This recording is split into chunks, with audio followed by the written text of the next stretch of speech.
Hey guys, Josh from soccerreviewsforyou.com, bringing you my first impressions plus on-feet video of the brand new leather upper variation of the Puma evoSPEED 1.4 SL. Now inside the box, these do not come with a string bag. Instead, what you get is this little kind of pouch right here, an insole wallet, if you will. It's a padded black mesh material. It's got your white Puma evoSPEED branding there at the bottom. It's Velcroed shut, but when you open it up, there's two separate compartments for a set of comfort insoles to go along with the lightweight ones already included in the shoes. As far as comfort insoles go, these are nothing spectacular, but they're a lot more significant than the thin ones in the shoes.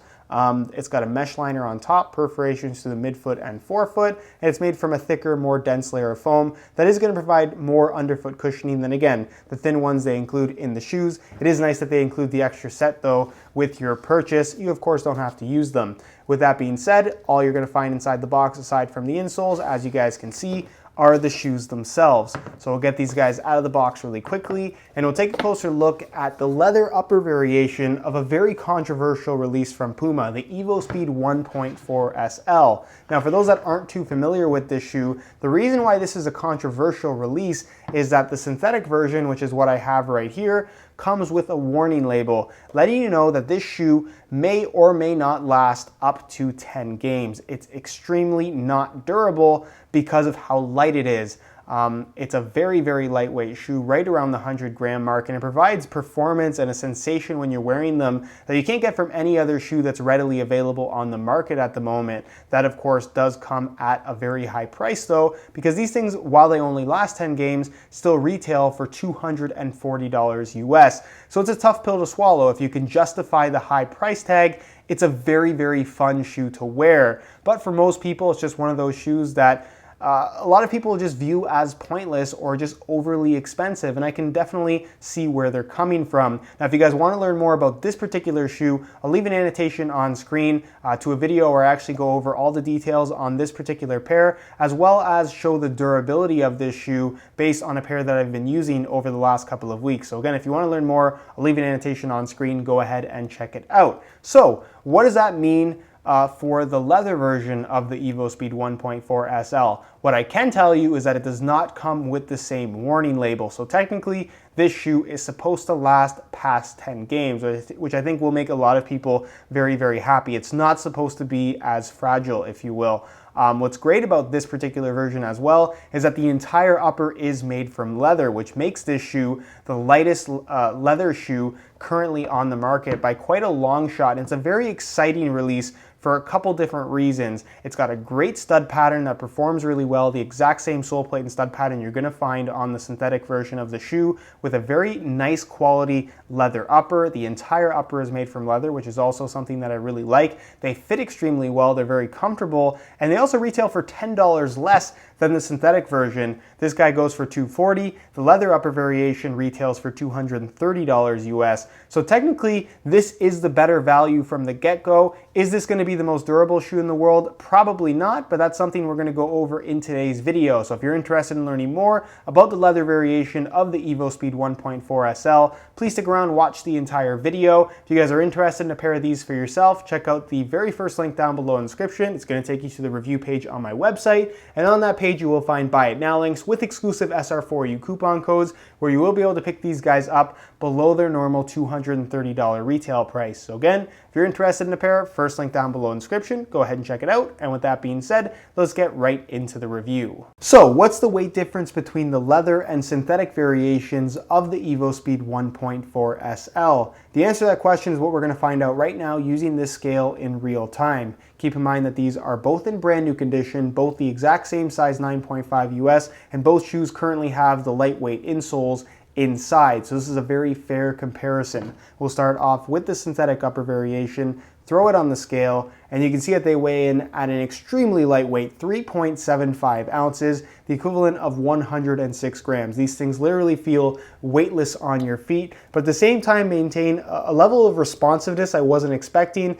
and also a level of comfort that I wasn't expecting. They're great to play in. So we'll change the units on the scale back to ounces. pull these off, and we're going to throw on the leather upper variation, which does feel very lightweight in hand. Definitely not as light as the synthetic model though. As you can see that they weigh in at an extremely lightweight 5.2 ounces. the equivalent of 147 grams. So they do weigh a lot more in comparison to the synthetic version. You're going to notice a difference in weight between the two. But with that being said, to have a leather shoe with this much leather on the upper weighing in at 5.2 ounces, that's pretty unbelievable, something that we've really never had before, and a playing experience that I'm very excited to try out personally, and one that I think a lot of people are going to be excited about themselves, and perhaps may entice them to actually buy this shoe. You can see the scale just changed to 148 grams, so it gained a pound somehow, but nonetheless, very, very excited to try this shoe out. At 5.2 ounces, a full leather soccer shoe that's pretty unbelievable.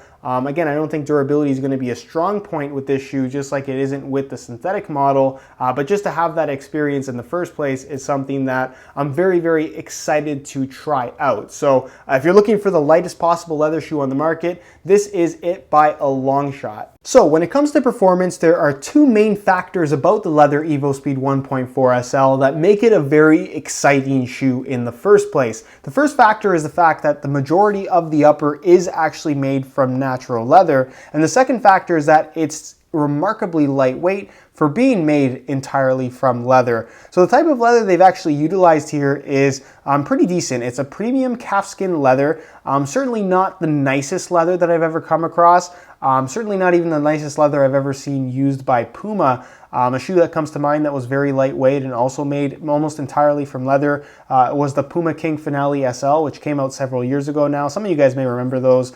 They were featured on my channel a couple of times. I actually really like those shoes. Wish I still had a pair. Unfortunately, I don't.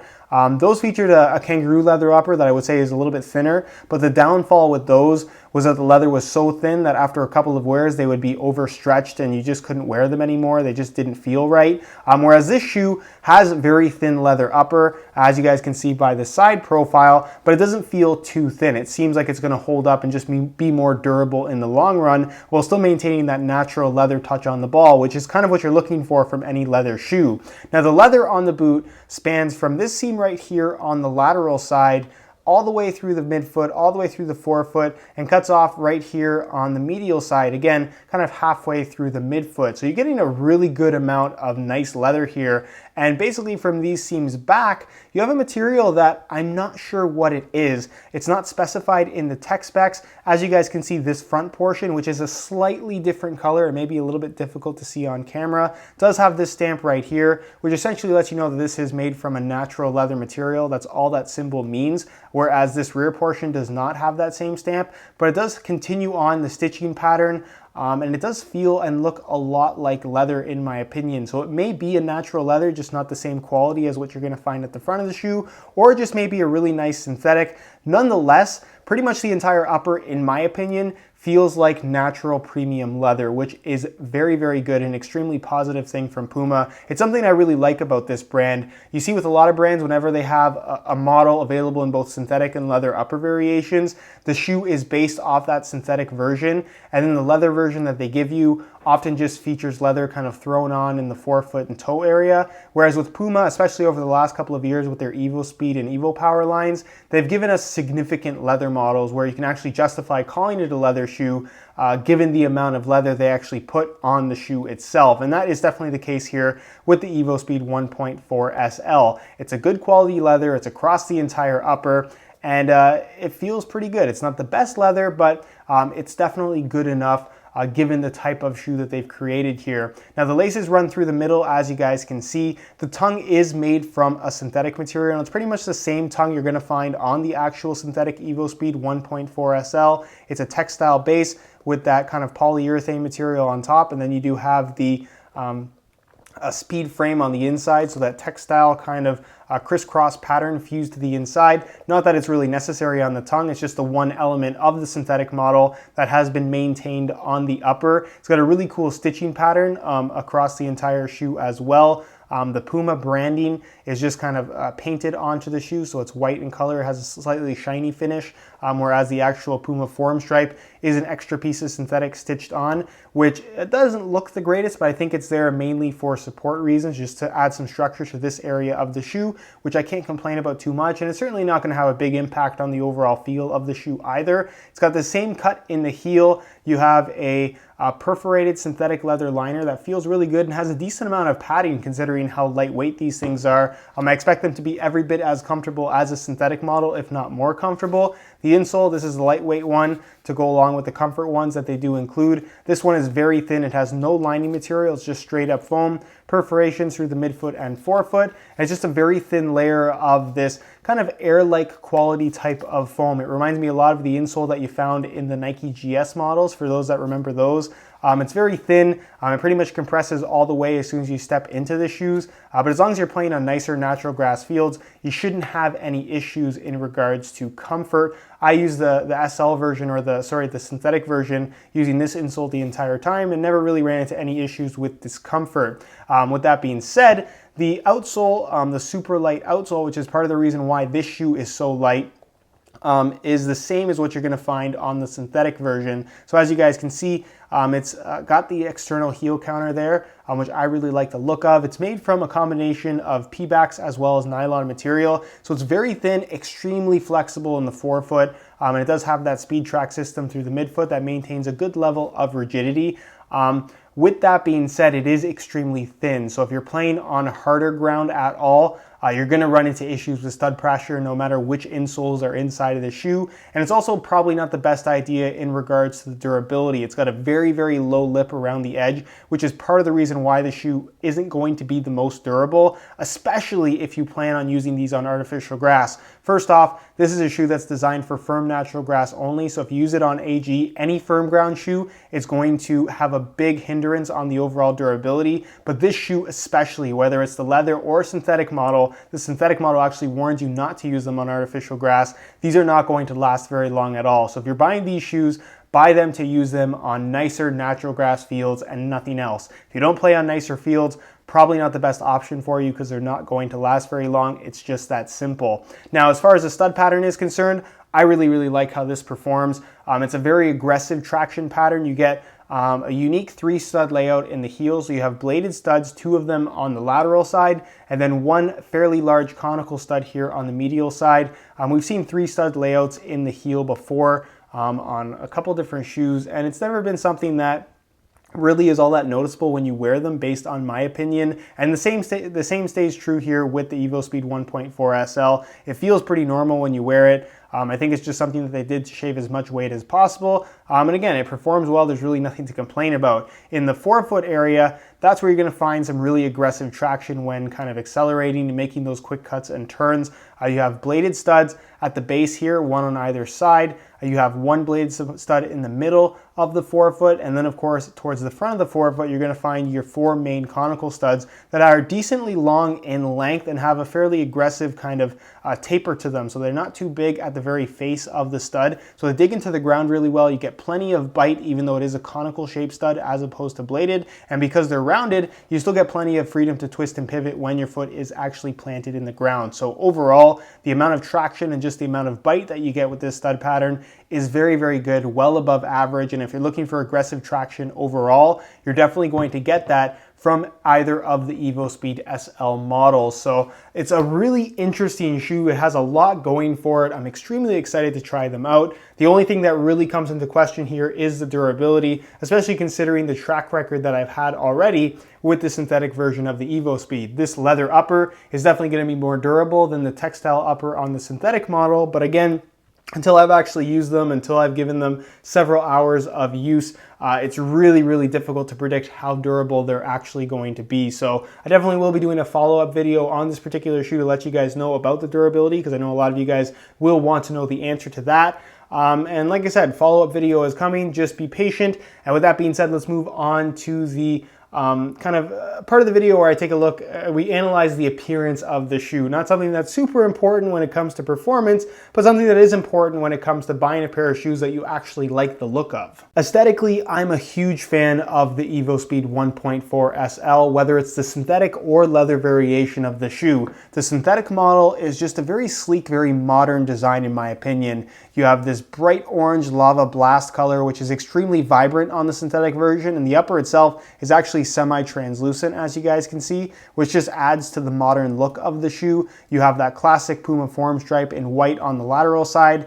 the Puma branding on a diagonal running through the forefoot and toe box area on the medial side, and the insole is just very, very interesting looking overall. Now, normally when you go from the synthetic version of the shoe into a leather upper variation, the leather version always looks worse. It looks clunkier, it doesn't look as sleek, and that's not really the case here with the leather evoSPEED 1.4 SL, at least in my opinion. It still maintains a very similar shape. Obviously the upper is not the same semi-translucent coloring. It's not quite as vibrant an orange color as what you're gonna find on the synthetic version, but it's still bright enough, trust me on that. It's got all the same branding as you guys can see in all the same spots, and it's just a cool looking shoe overall. I like the stitching pattern. I think that adds to the modern styling of this shoe, even though it is a natural leather upper, which is fairly old school. And then of course you do have the same sole plate and stud pattern, which again, just gives the shoe a very, very modern aesthetic overall. So I'm a big fan. If you like bright orange shoes, this is definitely one of those colorways for you. I'm not crazy about wearing bright shoes, but if it means that I'm gonna get to wear a 5-ounce leather soccer shoe, I'm all down for it, and I can't wait to actually test these things out. So overall, I love how these things look, which always does help. Good looking shoes are always better in my opinion. So with that being said, let me know your thoughts on them down below in the comment section. Do you like how these look? Why or why not?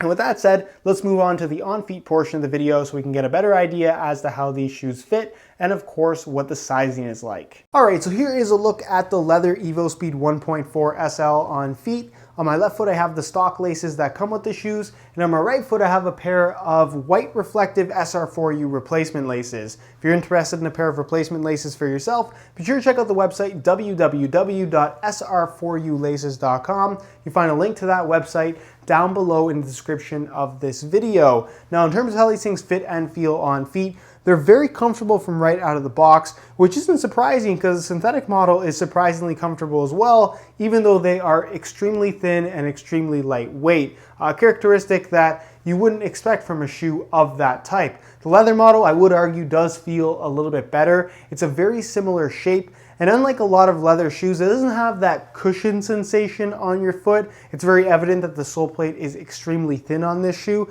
and because the upper is on the thinner side as well, even though it is a natural leather material, it just doesn't have that soft kind of plush feel against your foot out of the box at least. After a couple hours of wear time, I expect it to soften up significantly, even stretch a little bit, and it will feel a lot more comfortable. But again, out of the box, I have no complaints here whatsoever. They feel absolutely fantastic. As far as the width of the shoe is concerned, again, it's got a very similar shape to what you're gonna find with the synthetic evoSPEED 1.4 SL. So it's gonna be suitable for most foot types. It's not overly narrow at all. It's got some decent width to it pretty much all the way through. And considering that this is the leather model, you can expect that leather to stretch a little bit as well. So as long as you don't have excessively wide feet, these will be suitable for most people, which again is kind of surprising considering this is an ultra lightweight soccer shoe. Normally they're a lot more narrow. These definitely are not. As far as sizing is concerned, I'm wearing a size 9.5 US, which is a half size larger than my usual size 9.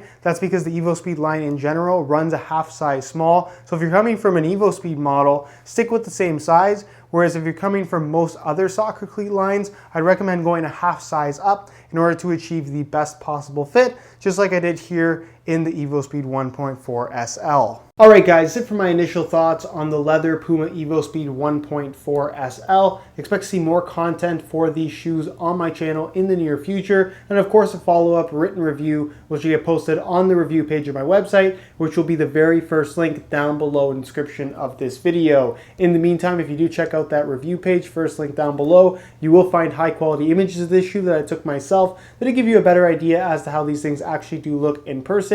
And you'll also find buy it now links with exclusive SR4U coupon codes where you will be able to pick these guys up below their normal $230 retail price. So again, if you're interested in a pair for yourself, first link down below in the description, go ahead and check it out. If you have any questions at all regarding the leather evoSPEED 1.4 SL, leave them down below in the comment section. I definitely will get an answer out to you. If you enjoyed today's video, found it helpful and informative, be sure to support it with a like. Subscribe if you haven't already for daily videos on all the latest and greatest soccer gear. You can find all my social media information down below in the description as well. And other than that, guys, hope you enjoyed today's video. And as always, thanks for watching.